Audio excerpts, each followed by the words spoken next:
Bonjour, on est reparti pour une nouvelle semaine. On approche tout doucement du début du déconfinement, du début de la fin, qui va se faire par étapes. Et je trouvais ça très parlant, que le déconfinement, il ne va pas se faire d'un jour à l'autre, mais que ça va être un processus. Et de la même manière, dans le texte qu'on lit ensemble en ce moment, voilà, sur la sortie d'Égypte, vous savez, ce peuple qui quitte 400 ans d'esclavage et qui là vit un rendez-vous divin au pied de la montagne avec Dieu, qui leur donne 10 paroles. 10 paroles pour bien vivre, 10 paroles pour rentrer dans ce pays. Eh bien, il y a eu un moment, comment dire, un moment, le jour J, voilà, l'heure H, la minute M, où il a fallu partir. Et maintenant, on s'installe. Le texte va tout doucement nous installer dans quelque chose de plus lent. Vous voyez, on change de rythme de nouveau. Et je me disais que le déconfinement ressemblait un peu ça finalement, à ce changement de rythme dans lequel on va rentrer. On est de nouveau dans quelque chose de plus lent. Il va falloir apprendre à vivre autrement. Et dans ce apprendre à vivre autrement, il y a ces 10 paroles. Mais le chapitre 20 de l'Exode ne se termine pas par les 10 paroles. Il se termine par autre chose. Il se termine par la question du sacrifice. Et ça, c'est important parce qu'on sort d'Égypte où on faisait des sacrifices aux dieux. Quand l'Exode est écrit, on est à Babylone. Le texte de l'Exode est écrit plutôt à Babylone en moins 600, dans ces eaux-là. Et dans cette période-là, les Hébreux sont en plein dans un monde où on sacrifie à des divinités. Et aussi où on sacrifie les enfants. Et d'ailleurs, la dernière plaie d'Égypte va être relative au sacrifice d'enfants, puisque c'est le premier-né qui meurt ou ne meurt pas, selon que on a invoqué le sang de Jésus, j'allais dire. Anachronisme. Où on a invoqué le sang de l'agneau, qui est le sang de Jésus par extension. Donc vous voyez bien, on est bien dans cette réalité du sang de Jésus. Du sang de Jésus qui donne la vie. Et aujourd'hui encore, il est bien de redire, il est bon de redire à quel point c'est le sang de Jésus qui nous donne la vie. Aussi dans ce temps de coronavirus, d'épidémie, où c'est par le nom de Jésus qu'on est sauvé et que c'est le sang de Jésus qui nous donne la vie. Dans notre passage, le chapitre 21 se termine par cette question du sacrifice. Et Dieu va poser 2-3 trucs sur le sacrifice, 2-3 choses. Voilà, je lis le texte, c'est quelques versets. Tu m'élèveras un autel de terre sur lequel tu offriras tes holocaustes et tes sacrifices d'action de grâce, tes brebis et tes bœufs. Partout où je rappellerai mon nom, je viendrai à toi et je te bénirai. Si tu m'élèves un autel de pierre, tu ne le bâtiras pas avec des pierres taillées, car en passant ton ciseau sur la pierre, tu le profanerais. Tu ne monteras pas à mon autel par des degrés, afin que ta nudité ne soit pas découverte.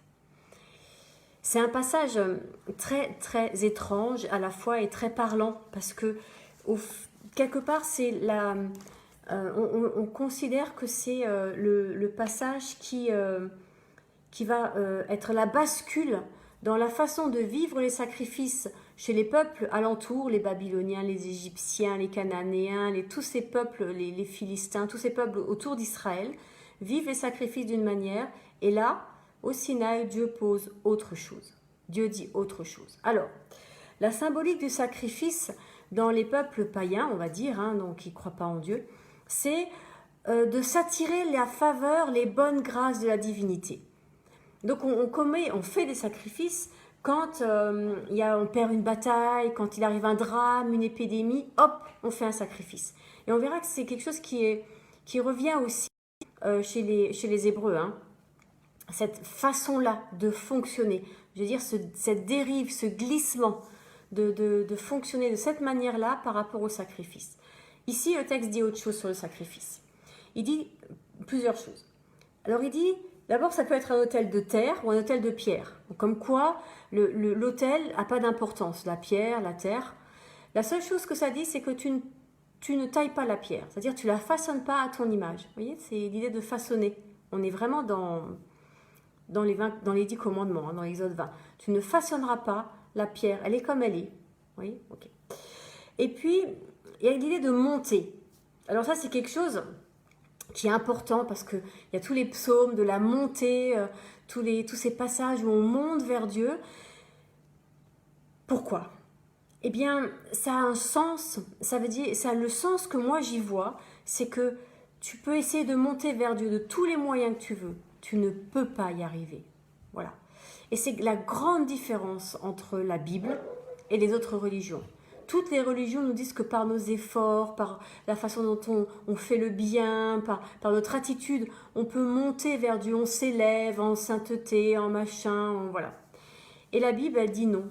Au fond, monte, essaye, mais tu vas nulle part. Et c'est là où Dieu dit en Jésus, c'est moi qui viens à toi. Et là, c'est exactement ce qui est dit dans ce passage. Donc, partout où je rappellerai mon nom, je viendrai à toi. Et qu'est-ce qu'il rappelle Dieu partout où il rappelle son nom? Ça veut dire que ça n'a rien à voir avec mes bonnes œuvres. C'est pas parce que l'agneau est particulièrement pur ou parce qu'il est particulièrement beau ou parce qu'il est machin ou je sais pas quoi. C'est partout où je rappelle mon nom. C'est là où je prononce mon nom que je viens. C'est lié au nom d'Éternel et pas au sacrifice. Donc ça n'a rien à voir avec moi, ni avec ce que je donne. Par contre, si je ne suis pas là, Dieu ne vient pas. Mais c'est moi qui dois être là. Et l'importance du sacrifice, et c'est bien quelque chose qu'on voit déjà, ou on voit dans Genèse avec Caïn et Abel. Vous savez, cette question intéressante de pourquoi est-ce que Dieu accepte le sacrifice d'Abel et pourquoi est-ce qu'il rejette celui de Caïn? Pourquoi? Pourquoi l'un et pas l'autre? Alors, on peut dire, parce que l'un est végétal et l'autre est animal. Non, ça ne marche pas. Ça marche pas. Parce que le reste de Dieu nous dit que ce que Dieu aime, c'est le sacrifice végétal et pas animal. Donc, c'est en contradiction.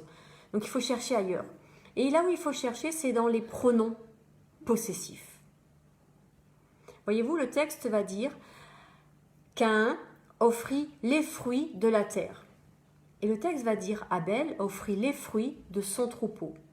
Il n'y a qu'une différence dans ce passage. C'est les fruits de la terre, les fruits de son troupeau. La différence, elle est là. Au fond, c'est comme si le texte nous disait que Caïn est un cultivateur, qu'il a son jardin, mais il n'offre pas les fruits de son jardin. Il offre ce qui est à l'extérieur, autre chose. Vous savez, ça fait penser un peu à cette histoire que raconte le prophète Samuel à David. En disant, mais tu sais, il y a un homme, il avait 100 brebis, un grand troupeau, et puis il y a des invités qui arrivent, et pour préparer le repas, il va voler la brebis unique de son voisin. Il n'offre rien. Vous voyez, c'est ce thème-là qui est abordé. Caïn n'offre rien, parce que ce n'est pas de lui que ça vient. C'est quelque chose qu'il a pris ailleurs. Abel offre les fruits de son troupeau. C'est son troupeau. Ces agneaux qu'il offre, ou cet agneau qu'il offre, mais il l'a vu naître, il l'a vu grandir, il a été chercher des pâturages pour lui, il l'a peut-être soigné quand il était malade. Vous voyez? C'est ça qu'il offre. C'est lui. On ne peut pas offrir à Dieu un cadeau impersonnel. De la même manière qu'on va avoir le même problème quand quelqu'un nous offre un cadeau. Vous savez, un anniversaire, tiens, c'est particulièrement blessant, ce genre de cadeaux, vous savez, c'est les cadeaux qu'on reçoit à Noël ou à un anniversaire et qu'on sait que c'est les cadeaux qu'on reçoit, vous savez, les trucs offerts par la Redoute. Je ne sais pas si ça vous est déjà arrivé, moi ça m'est déjà arrivé, que les gens m'offrent des cadeaux. Je vais vous dire qui c'était, c'était ma mère. Comme ça. Elle dit, ah merci, super cadeau, je sais que tu l'as eu de la Redoute. Merci maman, moi aussi je t'aime. Vous voyez, c'est hyper pas sympa. Voilà. C'est ça ce qui se passe dans Caïn et Abel. Et Dieu, il dit, mais non. Non, tu vaux mieux que ça. Tu vaux mieux que ça. Mais on va garder cette histoire-là pour un peu plus tard, parce qu'il y a encore tellement de choses à en dire. Là, c'est juste l'histoire de qu'est-ce que j'offre. Et peu importe ce que c'est. Le texte ne dit tes brebis et tes bœufs. Voilà. Mais sans préciser rien de plus. Après, l'autre chose, tu m'élèveras un autel de terre sur lequel tu offriras. C'est qui tu? C'est pas précisé. C'est pas précisé qui es-tu. Ça peut être n'importe qui. C'est pas le prêtre. C'est tu. C'est toi. Tu offriras. Voilà, tu donnes. C'est un cadeau. Ok. qu'est-ce que fait Dieu quand il vient à nous? Je viendrai à toi, pour quoi faire? Pour qu'on se réconcilie, pour qu'on se rabiboche, parce que vraiment, tu as été très méchant, hein? Alors, non, je viendrai à toi et je te bénirai. Et là, j'aimerais vraiment nous rappeler, nous redire que la bénédiction de Dieu, c'est pas que Dieu vient dire du bien, dire oh c'est bien, bon et fidèle serviteur. Vous savez, c'est une parole qui résonne. Hein. Ça, c'est la conséquence de la bénédiction. La bénédiction, c'est que l'Éternel, pas n'importe qui, l'Éternel, Yud He Vav He, ce Dieu dont on ne peut pas prononcer le nom tellement il est au-delà de tout ce que je pourrais en dire, celui-là vient et il pose son nom sur moi. Et c'est ce nom-là qu'il pose sur moi, c'est Yud He Vav He. Il m'ouvre aux dimensions de l'éternité. Il dit que je suis immortel. C'est bien de dire immortel. Je suis immortel en lui. Tant que je reste en lui, tant que j'obéis à sa parole. Et ça n'a rien à voir avec les sacrifices. Les sacrifices ne me garantissent pas l'éternité. L'obéissance à sa parole et le sang de Jésus me garantissent l'éternité. Me garantissent l'intimité dans l'éternité. Parce qu'on peut être sauvé, vous savez, comme dans cette parabole, on peut être sauvé de justesse, les ouvriers de la dernière heure. Oui, moi je suis sauvé, je suis passé. Ouais, mais c'est pas le but du jeu. Le but du jeu, c'est la sainteté, c'est le lieu très saint, vous voyez, c'est l'intimité avec le Père. Ça, c'est l'objectif. C'est pas de, oui, oh, je suis passé. Vous savez, c'est comme, ah, j'ai 10 de moyenne, je passe. Ah, c'est dommage. C'est dommage. Voilà. Alors, n'ayons pas 10 de moyenne avec le Seigneur. Visons, non pas le lieu saint, le ministère, le machin, visons l'intimité. Et qu'on puisse être ces gens à qui Dieu dit « Je ne vais pas faire ceci ou cela dans le monde sans en parler à mon prophète. » Mais non, c'est pas ça qui est écrit. Sans en parler à mon ami. À mon ami. Seigneur, qu'on puisse être tes amis. Avoir cette intimité, cette relation avec toi. Alors, vous voyez, le texte est écrit de telle manière qu'il dit « Tu m'élèveras un autel de pierre, tu m'élèveras un autel de terre. » Ça, c'est les deux bouts. Et puis, on arrive au milieu. Le milieu, c'est partout où je rappellerai mon nom, partout où je prononcerai mon nom. Je viendrai à toi, dit Dieu. C'est Dieu qui vient et je te bénirai. Ça, c'est la chose extrêmement importante, à savoir que Dieu bénit. Maintenant, qu'est-ce que ça veut dire du sacrifice? Ça nous dit que le sacrifice est le lieu de la rencontre. Voilà. C'est pas le lieu où j'apaise Dieu de quoi que ce soit. Bien sûr, il y a un lieu où j'apaise Dieu. Vous savez ce que c'est le lieu où Dieu s'apaise? C'est quand j'obéis à sa parole. Pourquoi il est en colère? Parce que j'ai désobéi à sa parole. Donc l'apaisement, ça consiste à obéir à sa parole. Vous voyez, ça se situe ailleurs. Le sacrifice n'est pas le lieu où j'apaise Dieu. Le sacrifice est le lieu du partage, de la rencontre et de la communion. Et aujourd'hui, l'endroit qui fait office de ce lieu-là, c'est la Sainte Seine. Et vous noterez qu'Abraham, un des premiers sacrifices qu'il fait, c'est avec Melchisédek, qui symbolise Jésus, et il partage quoi? Le pain et le vin. Ça, ce partage du pain et du vin, qu'on retrouve dans la tente, dans le tabernacle, dans le lieu saint, pour le pain, c'est le sacrifice par excellence. Le vin, on le retrouve aussi, mais pas de la même manière. Vous savez où il est le vin? C'est le sang, et c'est dans le lieu très saint. Vous voyez, la symbolique. C'est pour ça que quand Jésus dit « celui qui boira mon sang », eh bien, il entrera dans cette présence, dans cette intimité du lieu très saint. Vous voyez. Le sacrifice, il faut le penser au fond comme un repas. Un repas. Mais un repas de fête. Et ça, il y a plein d'images dans le Nouveau Testament qui parlent de ça, du repas des noces préparé par le roi où on est invité. Et j'ai envie de nous rappeler qu'on se prépare pour un repas. Vous savez, on ne vient pas n'importe comment. Je ne viendrai pas habillée comme ça à un repas de mariage, on est bien d'accord. Je me prépare. Eh bien, il en va de même pour le repas avec le roi des rois. Et aujourd'hui, ce temps de confinement, c'est ce temps de préparation. Pour après manger à la table du roi. Et on verra le après, en quoi consiste le après. Parce que, attention, ne croyons pas que le après va être... tout le monde il est beau, tout le monde il est gentil. Quand on continue dans l'Exode, ça ne va pas se simplifier. Hein. Le après, c'est le vaudeur, le après. Ok? C'est pas... Mais il y a des gens qui ont tellement été touchés à la rencontre là, et notamment la tribu de Lévi, qui vont choisir l'Éternel. Ça va être clair pour eux. Voilà, ce temps devant la montagne, ce temps aujourd'hui de confinement et d'intimité avec Dieu, c'est pour après poser un choix radical et dire, ben non, je choisis l'Éternel. Et ça veut dire que mes actes vont être en cohérence avec ce choix-là. Et là, les Lévis, ils vont faire un truc assez compliqué. Hein, assez compliqué. Ils vont trancher. Voilà. Attention, il va falloir trouver des équilibres pour être concrètement porteur de vie, d'amour et d'espérance. Donc c'est un repas. Donc on se prépare pour un repas. Voilà. Mais on prépare aussi le repas. Et c'est là où le sacrifice intervient. Parce que si j'offre un agneau, et vous verrez, vous pourrez regarder dans toute la Bible, je ne prends pas l'agneau, je l'égorge et je le pose là.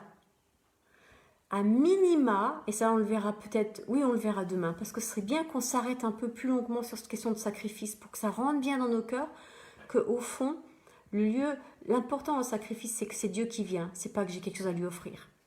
Et je crois que ça c'est un orgueil peut-être, vous savez, une prétention, voilà, mieux, une prétention de laquelle il faut sortir, de croire qu'on a quoi que ce soit à offrir à Dieu. Tout lui appartient déjà. Donc je veux dire l'agneau que j'offre ou la tourterelle ou n'importe quoi, c'est, voilà, vous voyez, j'ai vraiment rien à lui offrir. Par contre, être là, c'est aussi le signifier quelque part et dire mais j'ai rien, bénis-moi, pose ton nom dans ma vie. On prépare le repas. On n'offre jamais un truc comme ça. Et ce temps de préparation est important. Et on en revient à ce qu'on vit en ce moment, c'est un temps de préparation. C'est des choses qui se préparent en nous, qui sont préparées dans nos cœurs. Et dans ce temps de préparation, vous voyez, la première chose qu'on fait, quel que soit l'animal qu'on offre, c'est qu'on enlève la peau. On le met à nu, vous voyez. Et ça, c'est intéressant dans la préparation. Puis après, on ouvre les tripes. Et puis Dieu, vous voyez où je veux en venir? Voilà, Dieu, il nous met à nu, il nous enlève nos vêtements sales, nos vêtements machin. Puis, voilà, il va voir à l'intérieur, dans les profondeurs. Il se passe quoi là-dedans? Il y a des choses qui doivent disparaître. Et puis, après, il y a 2 choses différentes dans les sacrifices. Il y en a même 3, mais je pense qu'aujourd'hui, on va s'arrêter à 2. Parce que ça prend du temps. Et je ne veux pas aller trop vite. Donc, on y reviendra. Il y a 2 manières, il y a 2 sacrifices. Il y a le sacrifice de communion, qu'on appelle, et l'holocauste. Le sacrifice de communion, c'est shalom en hébreu, c'est le mot de la paix. Et là, la victime, l'animal qu'on sacrifie, est partagé entre le prêtre, le sacrifiant, celui qui fait le sacrifice, et Dieu. Et là, c'est extrêmement beau et fort, parce que Dieu dit que la part qui l'honore, c'est la graisse. Et moi, je trouve ça m'émeut de bonté, de la bonté de Dieu à notre égard, parce que la graisse, c'est exactement ce qu'il ne faut pas qu'on mange. C'est mauvais pour la santé. Vous voyez, jusqu'à vous, à Dieu. Et moi, ça m'honore que vous m'offriez la graisse. Alors que, naturellement, vous vous rappelez quand vous étiez enfant, quand on est avec notre bout de viande, là, dans l'assiette, et qu'est-ce que tu fais? J'enlève le gras. Et les parents, tu manges tout. Et non, ils ont raison, les enfants, sans le savoir, ils ont raison. Enlève le gras, c'est pas bon. C'est pas bon pour toi. C'est la part qui est réservée pour l'Éternel. Voilà, lui, ça l'honore. Et nous, ça nous tue. C'est beau. C'est beau de considération que Dieu a pour nous. La considération qu'il a pour nous.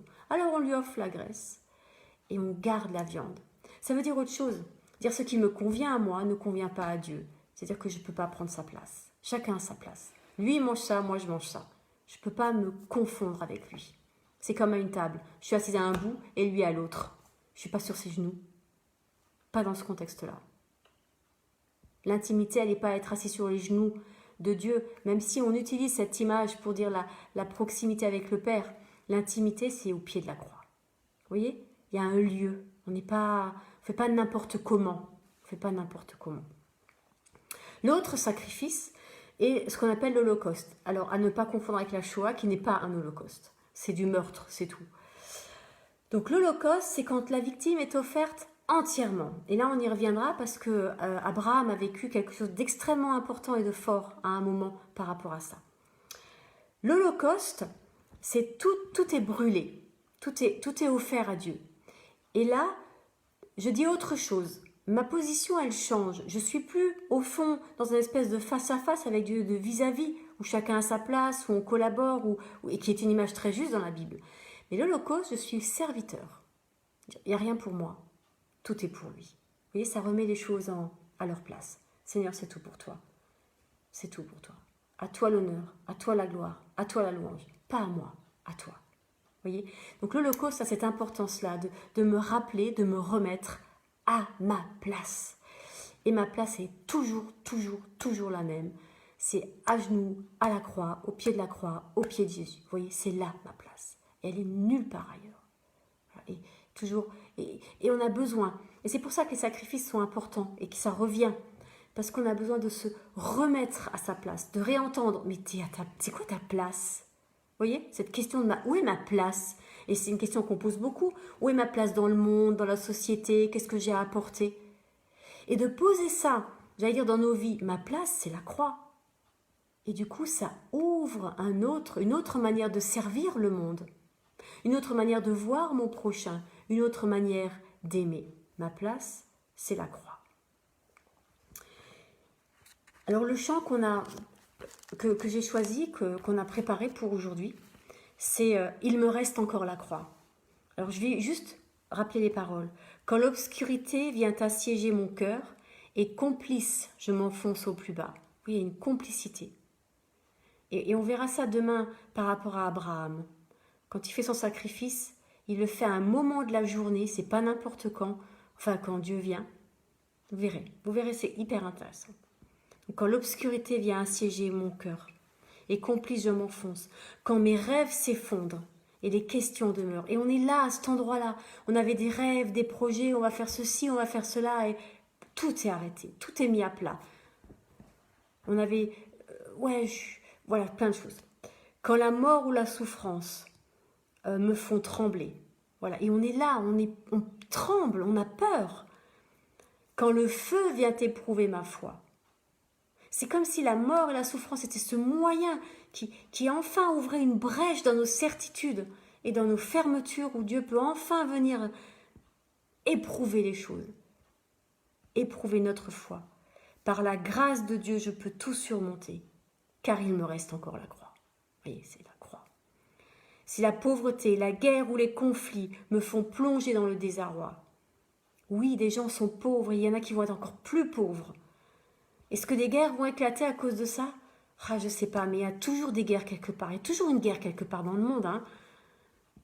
Et puis il y a mes guerres intérieures, mes guerres à moi, les conflits.